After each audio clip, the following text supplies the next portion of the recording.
নমস্কার দর্শক, আমি লিপসা এবং আজ আমি প্রেস ক্লাবের ঠিক সামনে এখানে চাকরি প্রার্থীরা এখানে নিজের দাবি নিয়ে উপস্থিত হয়েছে। আমরা দেখেছিলাম যে এতগুলো মানুষের চাকরি হারায় এবং অর্ডার এসেছিল কলকাতা হাইকোর্ট থেকে যে তাদের মান সম্মানের ব্যাপার আছে, তাদের একটা মস্তিষ্কে চাপ হচ্ছে, তাদের মান সম্মান হানি হচ্ছে এবং তাদের চাকরিতে ফিরিয়েও দেওয়া হয়েছিল। কিন্তু যারা একদম বাতিল হয়ে গেছিল তাদের সঙ্গে 2025-এ ফ্রেশার্সের চাকরি যোগ করা হয়েছিল, কিন্তু এখনো তাদের 10 নম্বর দেওয়া হয়েছিল, তাদের ঠেলে এগিয়ে দেওয়ার জন্য 10 নম্বর তাদের দেওয়া হয়েছিল।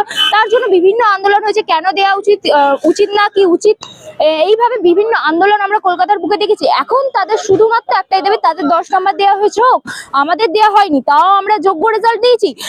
তাদের কি এই সম্পর্কে কি দাবি সরাসরি একবার শোনাবো আপনাদেরকে। এই যে চাকরির ব্যাপারটা যদি একটু আমাদের দর্শকদের খুলে বলেন এবং আপনারা কি ঠিক দাবিটা রাখছেন সরকারের কাছে, আর আগের দাবিগুলো সরকার কতটা শুনেছে। প্রকৃতপক্ষে আমরা এখন হতাশ। আমরা 2025 সালের পরীক্ষার্থী, এসএলএসটি পরীক্ষার্থী। আমরা সবাই একাদশ দ্বাদশ শ্রেণীতে পরীক্ষা দিয়েছি এবং আমরা প্যানেলে অন্তর্ভুক্ত হতে পারিনি। আমরা সবাই ওয়েটিং লিস্টে আমরা আছি এবং আমরা দিশেহারা। আমরা কোথায় যাব, আমরা কি করব, আদৌ কি আমরা চাকরি পাবো, সেই নিয়ে আমরা আমাদের রাত্রে ঘুম হচ্ছে না, আমরা কি করবো, আমরা দিশেহারা হয়ে যাচ্ছি। সুতরাং আমাদের দাবি একটাই, যে এমপ্যানেল হয়েছে তাদেরকে নিয়োগ দেওয়ার সাথে সাথে আমাদের ওয়েটিং লিস্টের সমস্ত প্রার্থীদের যেন নিয়োগ দেওয়া হয়। এই নিবেদন আমরা সরকারের কাছে রাখছি।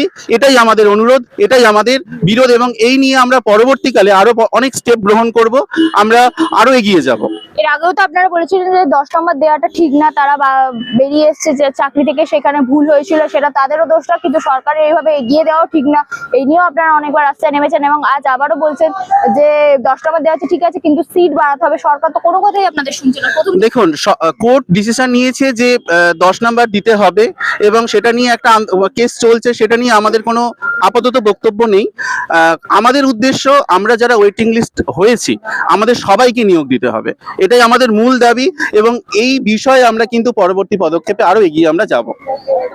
এই সমস্ত যে দাবি সরকার প্রথম থেকেই চাকরি প্রার্থীদের একটু আলাদা চোখে দেখছে এবং এতগুলো চাকরি বাতিলের পর এবং আপনাদেরও এখন ফ্রেশার্স, আপনাদেরও চাকরি এখন ঠিক নেই এবং এতগুলো সিট ওয়েটিং এ আপনারা বলছেন দিতে হবে 6000টা সিট। সরকার কি আপনাদের কথা শুনবে? আপনাদের কি মনে হয়? সরকার আমাদের মানবিক সরকার, আশা করি আমাদের কথা শুনবে, মানবিক হয়ে সবটাই বিচার করা হবে। আমরা কেন ওয়েটিং এ এলাম সেটা তো সরকার ভালো করেই জানে। আমরা যথেষ্ট যোগ্য, আমরা 10 নাম্বার ছাড়াও এই জায়গায় ওয়েটিং এ এসেছি। আমরা যোগ্য না হলে এই ওয়েটিং এই জায়গায় আসতে পারতাম না। 10 নাম্বার ছাড়াও যে আমরা এত দূরে আসতে পেরেছি সেটাও আমাদের কাছে একটা বড় সেটা সরকার অবশ্যই তার মূল্য দেবে। এবার কি করা যায় সেটা নিয়ে আমরা সরকারের সঙ্গে আলোচনায় বসবো। আমরা কিছু ডেপুটেশনও দিয়েছি, সেটা সময়ই বলবে কতদূর কি হবে।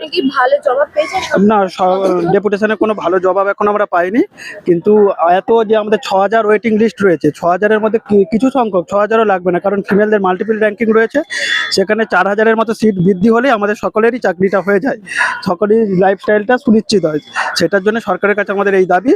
আমরা আশা করি সরকার আমাদের দাবি মানবেন। এবং এর আগেও আমরা শুনে নেবো ওনার কাছ থেকে, উনি একজন চাকরি প্রার্থী। এর আগেও অন্যান্য আপনারা অনেক দাবি নিয়ে শিয়ালদা থেকে শুরু করে ধর্মতলা অনেক জায়গায় নেমেছেন এবং কি এখনো পর্যন্ত কোনো সদ উত্তর পেয়েছেন এতগুলো ডেপুটেশন জমা দেওয়ার? না, এখনো আমরা সেরকম কোনো উত্তর পাইনি। আমাদের সরকারের কাছে একটাই দাবি, 16দের চাকরি যাওয়াতে ওদের 10 নম্বর দেওয়া হয়েছে, এটা আমরা কোনো রকম মেনে নিই। গেজেটে লেখা আছে ঠিক আছে, এটা আমরা অ্যাকসেপ্ট করলাম, কিন্তু আমরা এই অসম প্রতিযোগিতার লড়াইয়ে গিয়ে আমরা ওয়েটিং এ আছি, তার মানে আমরাও যোগ্য প্রার্থী। যেহেতু 16 থেকে 25 পর্যন্ত পরীক্ষা হয়নি, সেহেতু প্রচুর ভ্যাকেন্সি ফাঁকা থাকার কথা। তো আমাদের সরকারের কাছে আমাদের অনুরোধ যে ভ্যাকেন্সি বাড়িয়ে আমরা যারা ওয়েটিং এ আছে আমাদের সকলের চাকরি সুনিশ্চিত করুক। আমাদের একদম যেমনটি আপনারা শুনলেন, এই দাবি তারা রাখছেন যে সরকারের কাছে সিট বাড়ানোর দাবি এবং এই যে প্রতিবাদ দিন দিন আরো ঝাঁঝালো উঠছে এবং এই প্রতিবাদ এত দিন ধরে চলে আসছে, এরপর সরকার কি জবাব দেয় সেই জবাব আপনাদের সামনে রাখবো। নমস্কার।